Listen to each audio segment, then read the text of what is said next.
ఈ మానసిక రుగ్మతను ప్రభుత్వాలు పెంచి పోషిస్తున్నాయి. కానీ మేమంటున్నది ఒక్కటే. ఇన్ని మరణాలు దేనికోసం జరుగుతున్నాయి?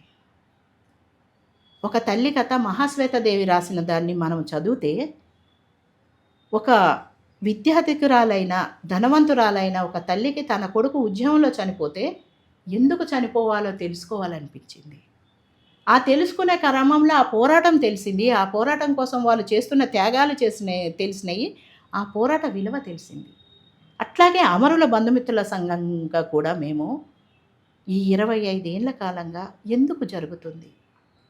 ఇన్ని పోరాటాలు ఈ ఇన్ని పోరాటాలున్నాయి కదా! ఇందులో సాయుధ పోరాటమే ఎందుకు మా పిల్లలు ఎంచుకున్నారు?